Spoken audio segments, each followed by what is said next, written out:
নমস্কার, আমি জয়ন্ত ঘোষাল বলছি। বাংলাদেশের পরিস্থিতি কিন্তু যত দিন যাচ্ছে ঘোরালো হয়ে উঠছে, সমস্যার মধ্যে রয়েছে। শুধু বাংলাদেশ নয়, প্রতিবেশী রাষ্ট্রেতে আগুন লাগলে সেই আগুনের আঁচ এসে পড়ছে। কিন্তু কি হবে এখন বাংলাদেশে? আমার কিন্তু মনে হচ্ছে এই পরিস্থিতিটা বেশি দিন চলতে পারে না। মানে এর থেকে খারাপ তো আর কিছু হয় না, মানে মাইনাসে চলে গেছে, এরপর যা হবে ভালোই হবে, এরকম একটা অবস্থা। তো আমার যেটা মনে হচ্ছে যে সেনা কে ক্ষমতার মানে আরো বেশি ক্ষমতাশালী হয়ে উঠতে পারে ইউনূস সরকার। তার মানে as a manager of this regime তিনি ব্যর্থ।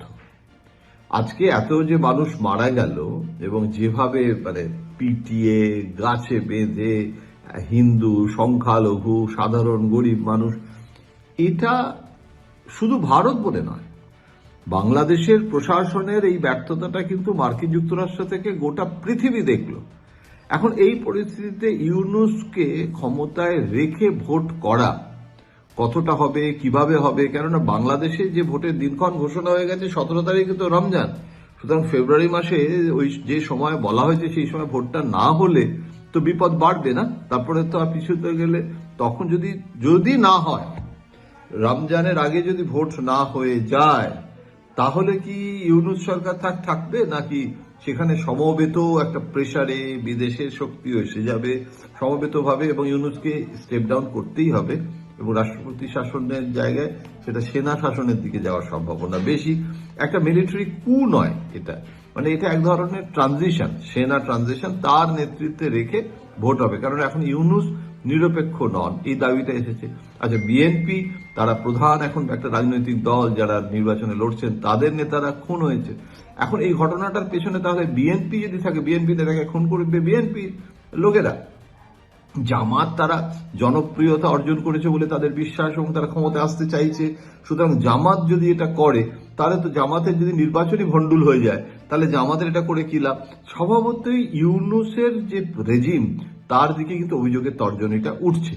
এবং এখন শেখ হাসিনা ভারতে রয়েছেন, তিনি আসলে উদ্বাস্তু, তাকে আমরা সম্মান দিচ্ছি এবং তাকে আমরা বলছি যে তিনি আমাদের মানে মানে আতিথেয়তায় আছেন, সবটা ঠিক আছে। কিন্তু তাই বলে এটা এমন নয় যে আমরা হাসিনাকে এখন যেন তেন প্রকারে ঢাকাতে গিয়ে আবার ইনস্টলেশনের জন্য মরিয়া হয়ে উঠেছি, একেবারেই নয়।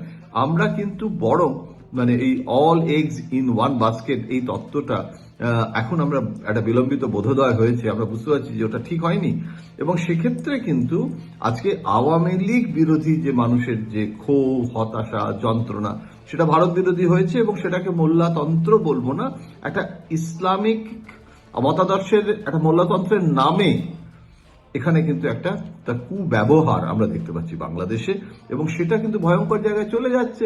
এবং সেই কারণে ভোট যদি এখন না হয়, তার বদলে যদি এখন সেনা শাসন হয় এবং সেখানে ইউনূস তাহলে আর থাকতে পারবে না।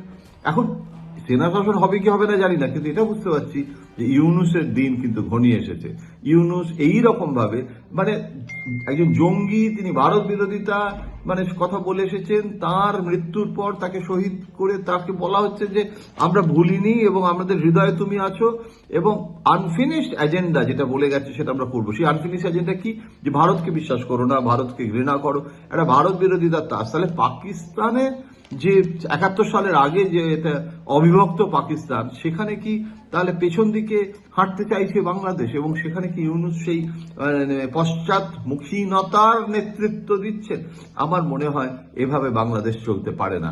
কেননা বাংলা ভাষা, রবীন্দ্রনাথ, নজরুল, মানে এই ব্যাপারটা বাঙালি সত্তা আর ইসলামিক সত্তার যে সংঘাত, আমরা বরাবর বলতাম যে বাংলাদেশের বাঙালির একটা প্রবলেম, সেখানে একেবারে মুছে যাবে। মানে ছায়ানটের দপ্তর ভাঙচুর করে দিলে বাঙালির মন থেকে রবীন্দ্রনাথ, নজরুলকে বাংলাদেশে মুছে দেওয়া যাবে, সেটাও কিন্তু আবার একটা অতি সরলীকরণ। সুতরাং এই পরিস্থিতিতে ইউনূসের বিদায় আসন্ন, কিন্তু সেই ভ্যাকুম, মানে যেটা বলা হয় না নেচার অ্যাবর্স ভ্যাকুম, তাহলে সেক্ষেত্রে আমার মনে হয় যে এই জায়গাটায় হয়তো সেনাবাহিনী দখল করে নেবে।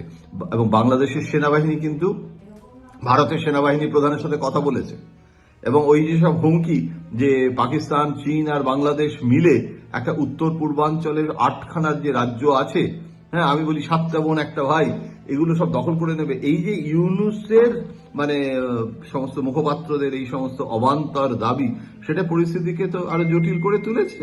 এখন সেই পরিস্থিতিটাকে ভারত তার থেকে নিশ্চয়ই শিক্ষা নিচ্ছে, এবং সেখানে কিন্তু আর যাই হোক ভারত কিন্তু যুদ্ধ করতে চায় না, এবং বাংলাদেশের জিও স্ট্র্যাটেজিক পজিশনকে চিরকাল ভারত কিন্তু গুরুত্ব দিয়েছে।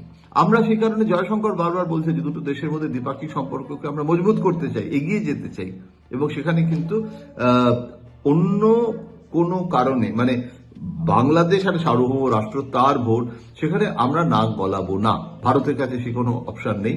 ভারত কোনো দলকে এখন কিন্তু আলাদা করে প্রজেক্ট করছে না। যারা মানুষ যাদেরকে ভোট দিয়ে বাংলাদেশে নিয়ে আসবে তাদের সাথে আলোচনাটা হবে।